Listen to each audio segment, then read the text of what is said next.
안녕하세요. 자, 이제 오랜만에 다시 문법 하겠습니다. 제가 이번 주에 감기가 나면 주중에 하려고 했는데 나흘만 할 때 제가 술을 마시러 왔거든요. 그래서 술 마시고 와서 다시 감기가 도지는 바람에 사실 아직도 안 났어요.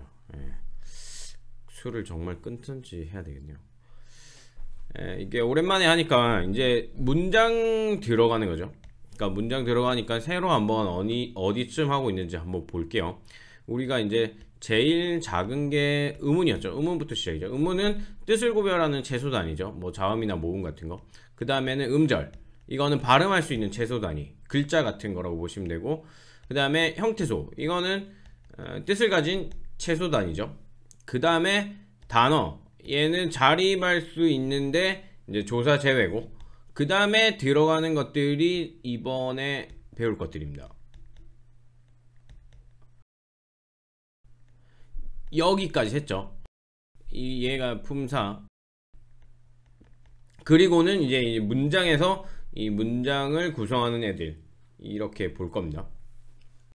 이것만 하고 나면 이제 끝나는 거죠. 그 다음에 뭐 높임법이나 피동사동 좀 있고, 문장 구성 단위. 자, 어절이에요. 어절이 제일 작은 단위인데 문장을 구성하고 있는 기본 단위로 띄어쓰기 단위와 일치해요.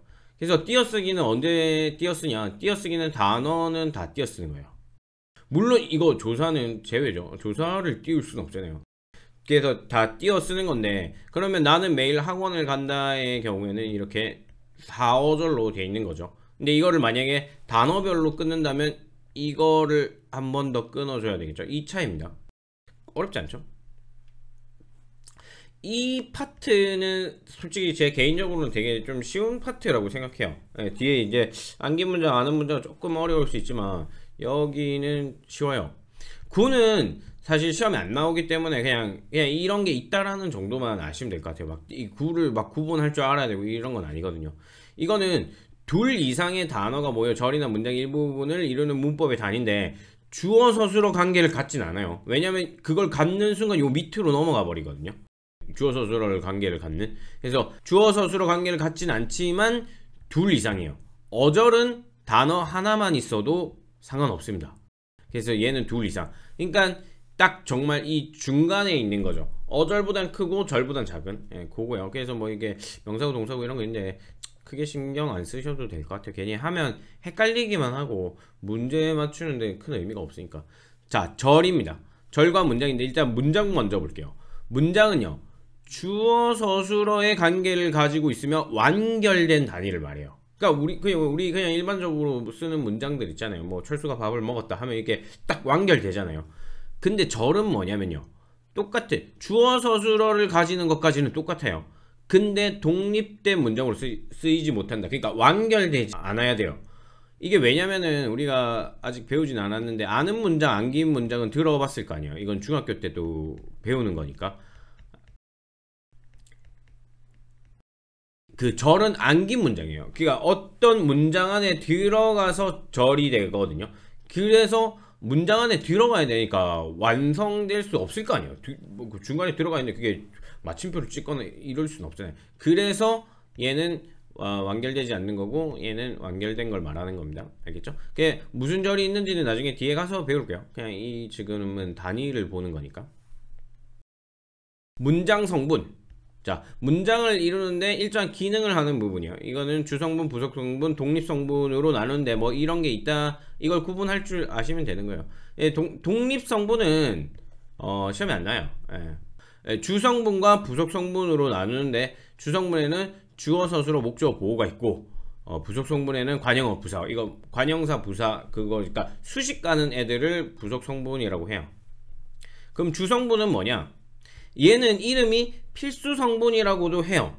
문장 형성에 필수적으로 참여하는 성분을 말해요. 그러니까 주어, 서술어, 목적어. 일단 주어, 서술어는 무조건 갖고 가야죠. 왜냐면은 주어, 서술어를 가져야 문장이 될 거 아닙니까? 그래서 당연히 주어, 서술어는 기본으로 돼 있는 건데 목적어, 보호는 뭐 무조건 필수적으로 들어가는 게 아니라 이게 필요할 때 들어가는 거고 필요할 때 생략할 수 없다라는 거예요. 그래서 이거 필수 성분이기 때문에 필수적으로 들어가야 되기 때문에 원칙적으로는 생략이 불가능한데 뭐 그러니까 대화에서 생략 가능하다. 이건 무슨 말이냐면 그러니까 우리가 그 뭐 어떤 주체라든가 행위를 알고 있는 경우에는 굳이 그거를 얘기를 안 하잖아요. 예를 들면 길 가다가 친구를 만났어요. 뭐 친구가 뭘 먹고 있어. 어이, 뭐 먹냐? 이렇게 물어볼 수 있잖아요. 뭐 먹냐? 뭐 먹냐? 너무 사투리인가? 뭐 먹니라고 얘기를 한 번도 해본 적이 없는 것 같아요. 아, 저 뭐 먹니? 뭐 먹니는 나는 뭐 먹냐 물어봤을 때, 그러니까 이 주어를 생략하고 말하잖아요, 우리가. 예. 너 당연히 물어보는 사람 너밖에 없으니까. 그래서 친구가 뭐 예를 들면 되게 무뚝뚝한 친구다. 밥. 나 밥 먹는다 할 때, 그러니까 나는 밥을 먹는다.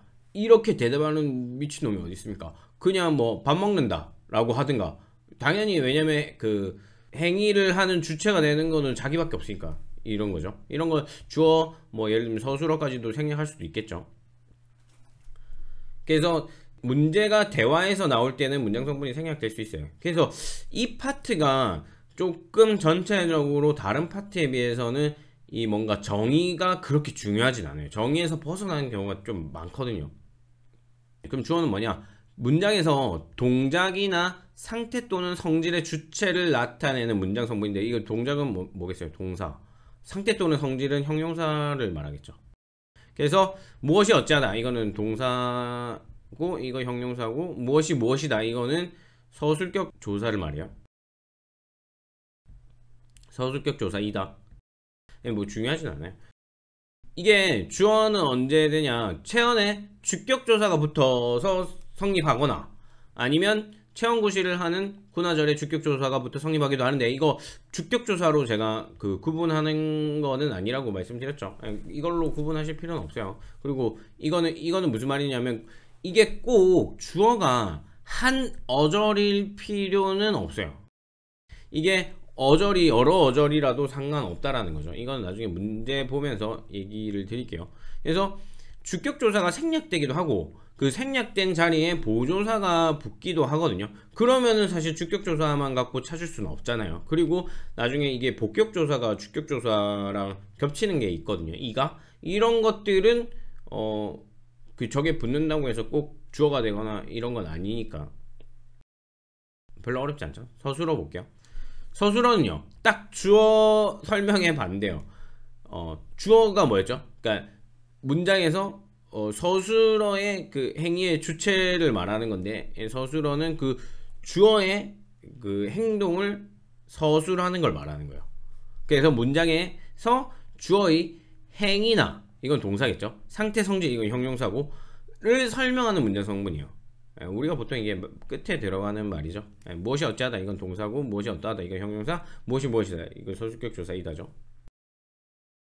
근데 여기서 제일 중요한 문장 성분이 서술어예요. 주어가 아니라.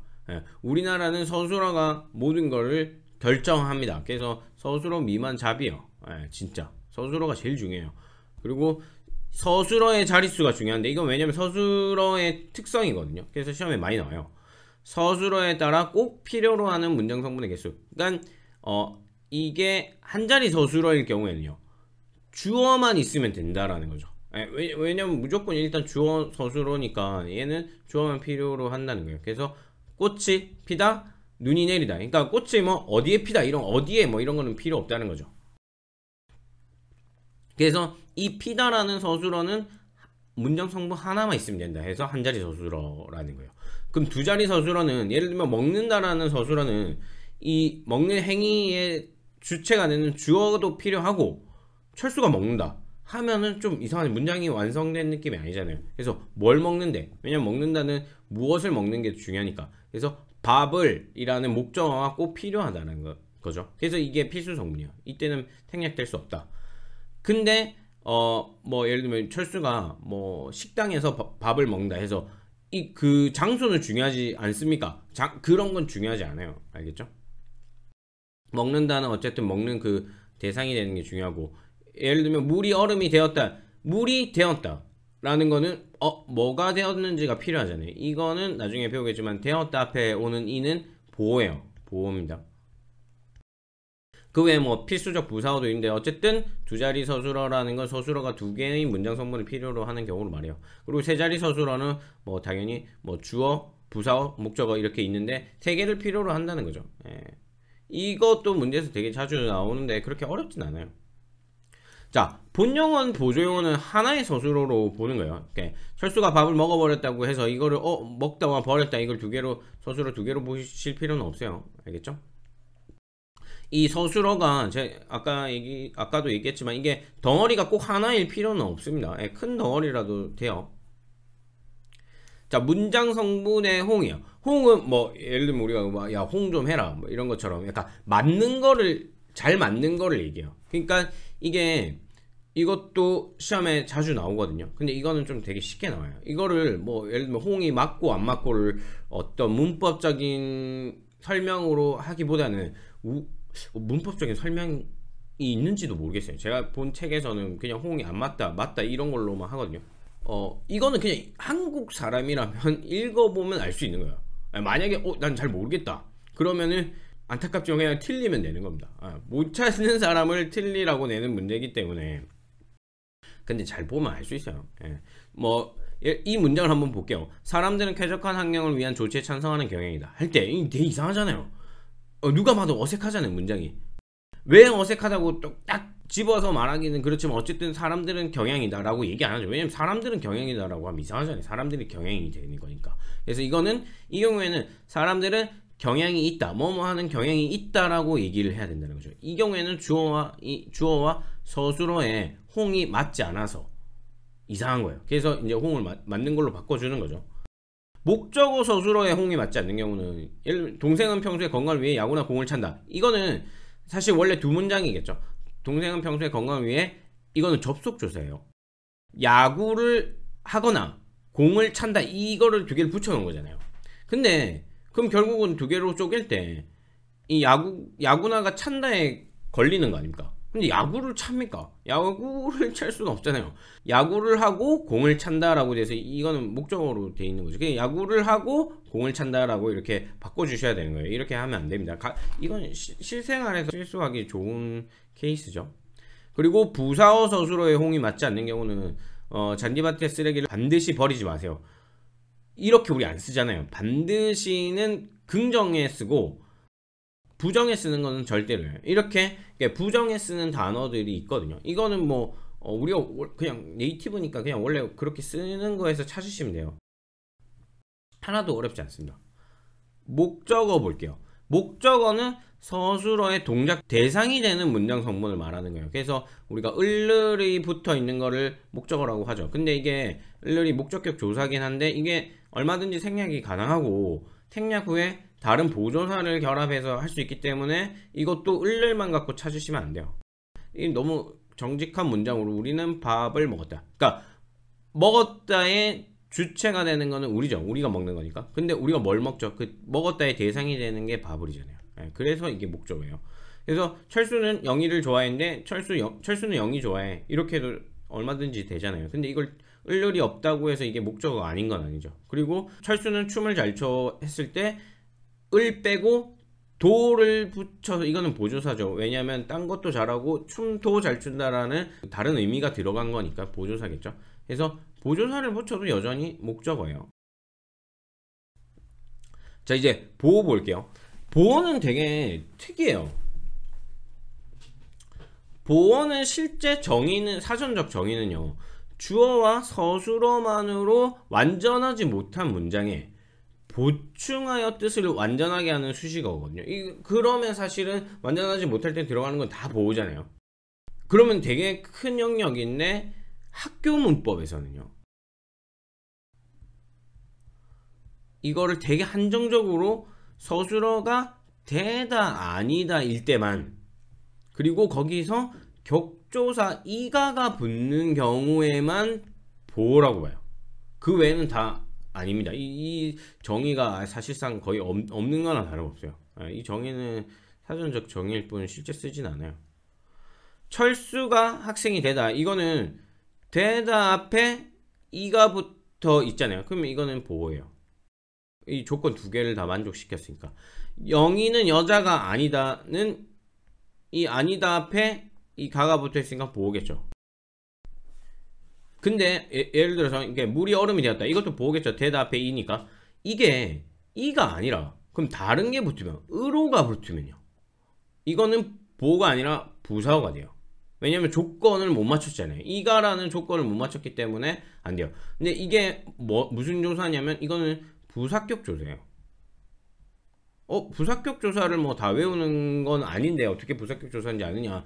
이거는 사실 두 개의 문장의 의미가 거의 완벽하게 같잖아요. 물이 얼음이 되었다나 물이 얼음으로 되었다나 어떤 의미상의 차이도 사실 없죠. 그러니까 이거는 보조사가 아니에요. 만약에 보조사가 된다면 물이 얼음만 되었다라든가 뭔가 다른 게 붙었으면 이게 보조사일 텐데 이거는 격조사잖아요. 그래서 격조사가 붙으면은 이게 바꿀 수 있어요. 문장 성분을. 근데 얘는 부사어는 이제 조금 뒤에 설명을 드릴게요. 근데 만약에 이게 철수가 부회장이 되었다, 이것도 되었다 앞에 이가 붙었으니까 얘는 보호죠. 근데 얘가 복격조사겠죠. 보호니까, 보호를 만들어주니까. 그러니까 이걸 날리고 이거는 은은 보조사죠. 보조사를 붙이면은 이건 여전히 보호예요. 보조사는 막 문장 성분을 바꾸고 그러진 않으니까. 이 경우에는 그런데 이 경우는 사실 그 시험에 나오고 그러진 않아요. 혹시나 이제 그 학생들이 그럼 보조사 붙이면 어떻게 바뀌는 거냐? 이가를 벗어나는 건데 그렇진 않아요. 여전히 이거는 보호라고 합니다. 근데 시험에 나오진 않을 거예요. 이건 약간 여담이긴 한데 이게 왜 이렇게 되게 이상한 사실 전 이거 처음 배웠을 때 말도 안 되는 규정이라고 사실 생각을 했거든요. 이렇게 한정 짓는 게 어딨어요. 말도 안 돼. 되다 아닐 때만 보호가 된다? 이게 이거는 그냥 한번 듣고 흘리세요. 별로 중요한 얘기는 아닙니다. 근데 이게 제가 전공이 원래 학부 전공은 국제통상이었거든요. 그래서 대학원에 가서 이제 문법 수업 하나 들었어요. 학부 때. 그러니까 학부 수업을 대학원 때. 꼭 그 탁과생은 무조건 들어야 된다고 한번 들었는데 그때 들은 얘기거든요. 근데 그걸 들을 때 너무 그 견해가 많아서 너무 좀 힘들었는데 이게 무슨 법이라고 해놓고 뭐 예외도 너무 많고 뭐 안 맞는 것도 많고 논리적으로도 안 많고 뭐 예를 들면 단어는 자립할 수 있다고 해놓고는 조사는 안 된다고 하는 등 뭐 그 논리도 뭐 앞에 이렇게 자립성을 띠기 때문에 그런 게 어딨어. 일단 제 상식적으로는 좀 이해가 안 되는 게 되게 많았고 이것도 상식적으로 이해가 안 되는 거예요. 사전적 정의는 또 따로 있고 이거는 이렇고 이런 이유가 이게 문법에 학교 문법이랑 크게 나누면은 학문 문법이랑 아이고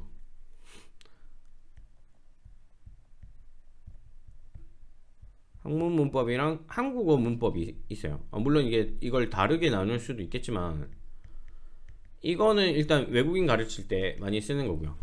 학교 문법은 우리가 진짜 학교에서 배우는 거. 물론 이것도 외국인들한테 가르칠 수 있는데 이건 우리가 보통 일반 중고등학교 때 배우는 거죠. 이걸 제일 보편적으로 배우죠. 일반적인 사람들이. 학문 문법은 그 전공자들이 배우는 거. 근데 이 학교 문법이 뭐냐면요. 학교 문법에 대한 그 사전적 정의를 볼게요. 학교 문법의 사전적 정의가 학생들을 가르치기 위한 실용적인 목적으로 서술한 문법을 말해요. 그래서 일정한 기준에 따라서 옳고 그름을 규율하기 때문에 비판을 받기도 하나. 이게 사전적 정의에 이미 비판을 받는다고 적어 놓을 정도로 비판을 많이 받는 거예요, 사실상. 그래서 학교 교육이나 외국인에게 국어를 가르치는 데 유용하다고 돼 있죠. 그래서 이건 실용적인 목적이에요. 그래서 유용하죠. 그래서 이건 뭐냐면 학교 문법은요. 그러니까 교육을 위한 그 편의성을 위해서 이게 딱 정해놓은 거예요. 일정한 기준을 딱 박아버린 겁니다. 이게 뭐 어떤 뭔가 그 정합성 이런 거를 따지기보다는 그냥 이렇게 딱 박아놓고 이거는 그냥 가르치는 거예요. 그래서 보호는 그냥 저렇게 정해버렸기 때문에 그 이상의 것은 학교 문법에서는 생각을 안 해요. 그게 뭐 좀 이상하든 말든. 이게 그 실용적인 목적이라는 게 왜냐면 생각해보세요. 뭐 견해가 되게 여러 개인데 그거를 교과서에 다 때려박고 일반적인 뭐 그 학생들한테 가르치는 게 그것도 말이 안 되잖아요. 이거 뭐 우리나라 사람들 전부 다 무슨 국문학자로 만들 것도 아니고 그런 게 아니기 때문에 그거는 맞다라고 생각을 해요. 저도 당연히. 그래서 이거는 기준이 딱 정해져 버리면 그것만 본다라는 거죠.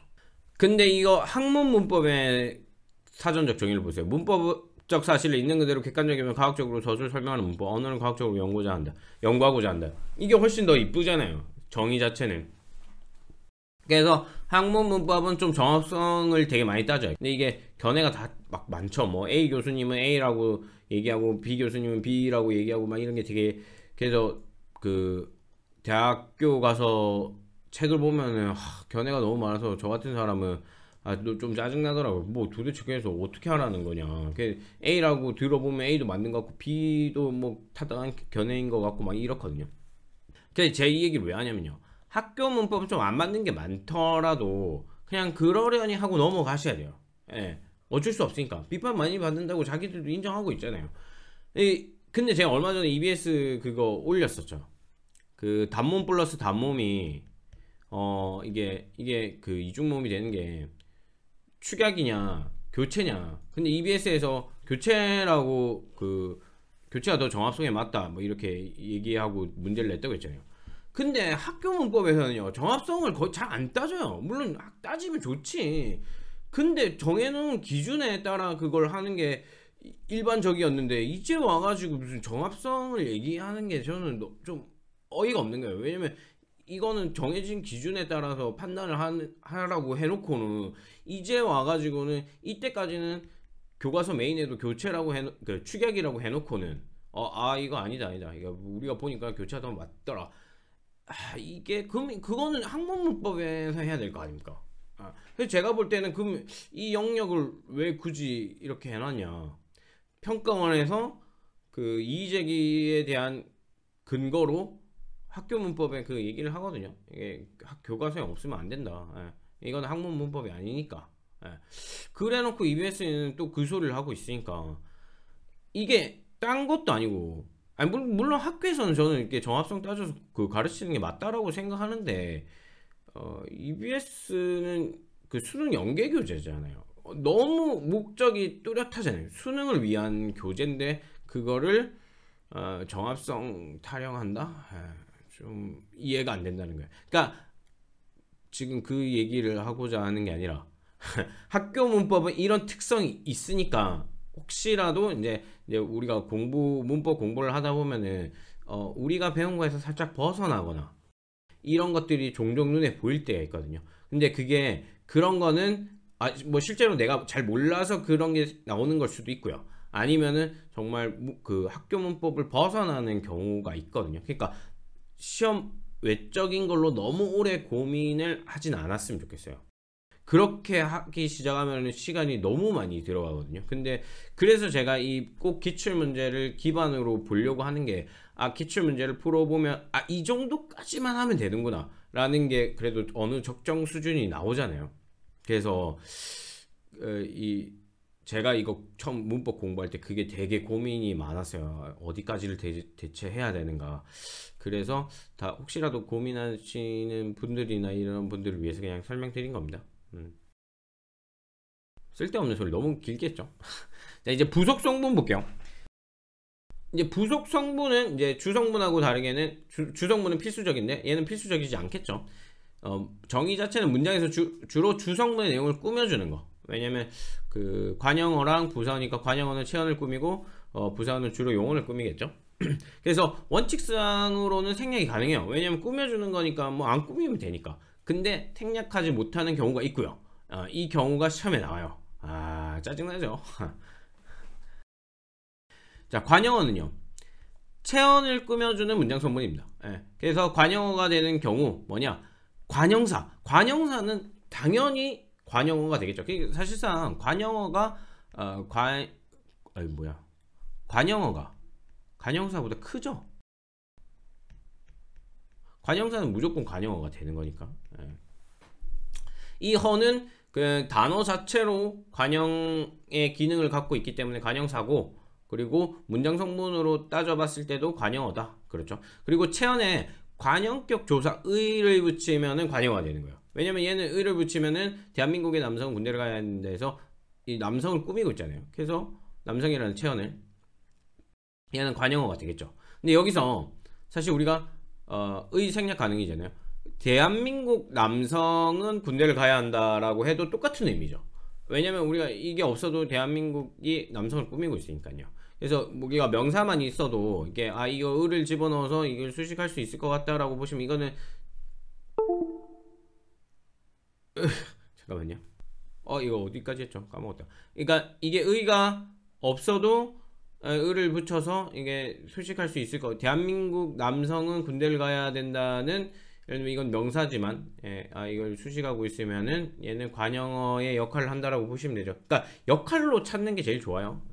그리고 관영절, 한 어절일 필요는 없다고 했죠. 그러니까 그 관영절은 뒤에 가서 배우겠지만, 철수가 영희를 좋아한다. 근데 어떤 영희? 눈이 큰 영희. 그러니까 이거는 큰 영희가 아니잖아요. 눈이 큰 영희가 돼야 되니까 이거 자체가 얘를 꾸미잖아요. 그럼 얘가 관영어예요. 어절이 두 개든 뭐든 상관없어요. 자, 관영어지만 생략할 수 없는 경우. 이게 부족 성분인데 이게 원래는 생략 가능한데 생략할 수 없는 경우가 있죠. 자, 저 과자는 내가 가장 좋아하는 것이야 해서, 이거 내가 가장 좋아하는 이 것이라는 의존 명사를 수식하고 있죠. 그래서 얘는 관영어죠. 근데 의존 명사는 또 뭐예요? 수식을 받아야지만 존재할 수 있잖아요. 의존 명사는. 그래서 마치 창과 방패죠. 얘는 그 수식하는 게 필요한 애고, 얘는 생략할 수 있는 애인데 둘이 만났으니까 누가 이기냐? 의존 명사 이겨요. 안 된다. 너는 날 수식해줘야 돼. 그래서 저 과자는 것이야 이렇게 쓸 수 없기 때문에 얘는 생략할 수 없어요. 알겠죠? 이거 말고도 뭐 예를 들면 없애면은 문장의 뜻이 달라지는 경우가 있긴 하거든요. 근데 그런 거는 시험에 안 나올 거니까 크게 생각할 필요는 없을 것 같아요. 그냥 이런 정도 의존명사 앞에서 뭐 이거 아니더라도 이제 그냥 보고 판단하시면 되긴 하죠. 자, 부사어는요, 주로 용언을 꾸며주는 문장 성분인데 물론 다른 거 꾸밀 때 많죠. 다른 부사어나 관형어, 문장 전체 등을 꾸미기도 하는데, 이제 다른 문장 성분 꾸미는 게 시험에 나오긴 했어요. 근데 엄청 쉽게 나왔거든요. 그러니까 다른 문장 성분을 꾸미는데 이 새끼가 부사냐 아니냐 이런 걸 물어보진 않아요. 얘가 뭘 딴 걸 꾸미는 거 맞느냐 이런 정도 수준에서 물어보거든요. 그리고 좀 제가 말씀드렸잖아요. 부사에서도 애매하다 싶으면 다른 게 아닌 것 같으면 그냥 부사라고 생각하시면 돼요. 부사나 부사어. 자, 부사어가 되는 경우 볼게요. 부사는 당연히 또 부사어가 되겠죠. 마찬가지로 부사어가 부사보다 커요. 그리고 명사의 부사격 조사를 붙이면 부사어가 되는 거죠. 근데 뭐 이거는 이건 명사의 부사격 조사부터 이렇게 판단하는 게 아니라, 학교 끝나고 집으로 갔다 했는데 학교 끝나고 갔다 했는데 어디로 갔다? 집으로 갔다 해가지고 이게 지금 용어를 수식하니까 이건 부사어겠죠. 뭐 이거 딴 걸로 볼 수 없잖아요. 그리고 부사절도 주어 서술어가 있는 이 벚꽃이 피었다. 어떻게? 빛깔이 곱게 피었다 해서 피었다를 수식하고 있죠. 이거 자체가 부사어가 되는 거죠. 근데 부사어도 생략이 불가능할 때가 있어요. 부사는 생략이 가능하죠. 예를 들면 벚꽃이 피었다는 빛깔이 곱게 그러니까 어떻게 피었다 이런 거 꼭 안 넣어줘도 되는 거긴 하잖아요. 근데 이제 필수적 부사어라고 해서 부사어지만 생략할 수 없는 경우가 있어요. 근데 이 특징이, 아까 관형어는 무슨 이름 안 붙여줬잖아요. 필수적 관형어 이런 거 없거든요. 근데 얘는 있어요. 왜냐면 얘는 되게 많이 나오거든요. 그러니까 관형어는 좀 특이한 의존명사 앞에서 이런 식으로 해서 잘 안 나와요. 꼭 생략할 수 없는 경우가 그렇게 많지는 않은데 부사어는 엄청 많이 나와요. 이게 왜냐? 이게 사실상 앞에서 보호가 너무 대다 아니다와 이가로 한정이 되어버리기 때문에 나머지를 전부 다 부사어가 커버해야 되는 거예요. 그래서 얘를 그냥 안되겠다, 얘 이름 붙여줘가지고 하자 해서 필수적 부사어가 되는 겁니다. 예를 들어서 나는 엄마랑 닮았다가 있을 때 나는 닮았다. 근데 닮았다라는 서술어는 어떤 대상이 필요한 거죠. 누구랑 닮았는지가 나와야 될 거 아닙니까? 그래서 엄마랑이라는 게 필요해요. 근데 얘는 보호가 아니죠. 근데 생략은 안 되죠. 나는 닮았다만 갖고는 문장이 되기 힘드니까. 그래서 엄마랑이라는 이거는 결국 닮았다를 수식한다고 볼 수 있으니 부사어겠죠. 근데 이건 생략이 안 돼요. 그래서 이런 걸 필수적 부사어라고 하는 겁니다. 물이 되었다. 근데 이게 되었다는 뭐가 되었다라고가 나와야 되는데 이거는 보호가 아니죠. 또 필수적인 건 아닌데 이건 생략이 안 돼서 필수적 부사예요. 이것도 마찬가지로 싸웠다도 어쨌든 대상이 필요한 거잖아요. 그래서 이게 자기 자신과 싸우더라도 철수는 자기와 싸웠다 이렇게 필요한 거잖아요. 무조건 대상이. 그래서 이런 것들은 생략할 수 없기 때문에 필수적 부사가 되는 겁니다. 시험에 나와요. 독립 성분은 사실 중요 안 해요. 독립어는 다른 문장 성분들과 직접적인 관련이 없는 문장 성분에서 뭐 감사사, 부름, 대답, 제시 등인게, 근데 이게 하도 안 나오고 안 보니까 딱 나왔을 때 이게 약간 너무 생소한 그런 게 있거든요. 그래서 한 번만 볼게요. 와 대단하다 할 때 이거 뭐겠어요? 그냥 혼자 쓰는 거니까 그냥 대단하다 해도 되잖아요. 그냥 완전 혼자 독립적으로 쓴 거죠. 선생님 안녕하세요. 이것도 독립적으로 쓴 거예요. 부름, 응 그래, 이거 대답이죠. 이것도 독립어. 돈 학벌보다 중요한가, 이런 것도 그 독립어예요. 제시니까. 돈 학벌보다 중요한가? 돈 학벌보다 중요하죠. 여러분이 모르겠어요. 요즘에는 많은 학생들이 어릴 때부터 돈 많이 버는 직업을 되게 선호한다고 하더라고요. 뭐 되게 어릴 때부터.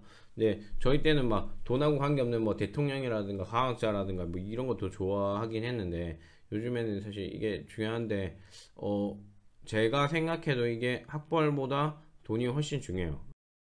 왜냐면 결국 이 좋은 대학을 가려는 게 많은 돈을 벌거나 안정적인 돈벌이를 갖기 위해서잖아요. 뭐 학문적인 성취 이런 건 솔직히 말해서 지금은 인터넷 들어가면은 뭐 외국의 유명한 대학의 좋은 강의들도 다 들을 수 있거든요. 서울대 강의도 다 들을 수 있고. 그래서 정말 학문적인 목적이라고 하면은 대학을 꼭 갈 필요는 없어요. 혼자서 책을 보고도 얼마든지 공부할 수 있거든요. 근데 이거는 내가 사실 그거잖아요. 내가 얼마나 이게 성실하고 능력이 있는 사람인가를 증명해 주는 거잖아요. 그래서 그걸 가지고 이제 뭐 어떤 기업을 들어가거나 아니면 다른 전문직을 가지거나 이런 식으로 하는 거잖아요. 근데 그게 결국은 이거란 말이에요. 근데 이걸 제가 왜 이게 또 사설을 길게 얘기하냐면, 제가 어릴 때는 이걸 얘기해 주는 사람이 없었어요. 그냥 사실 저도 어릴 때는 오로지 공부 열심히 하면 다 잘 될 거라고 생각했거든요. 근데 막상 그렇게 얘기하던 사람들조차 이걸 훨씬 더 중요하게 생각하더라고요. 그냥 학생이니까 뭐 학생이 뭐 당장 돈을 벌 수 있는 건 아니잖아요. 그래서 뭐 그때 그 시기에는 돈보다는 이게 공부가 중요하니까 막 이 얘기를 계속 하는데, 실상은 더 중요한 건 이겁니다.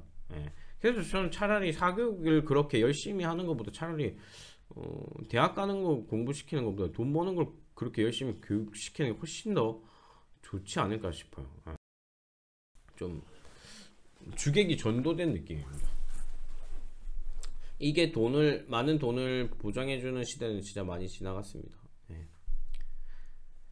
자, 이거 자, 품사와 문장 성분이죠. 이거 왜 해놨냐면, 이제 우리가 이제 품사랑 문장 성분을 다 배웠잖아요.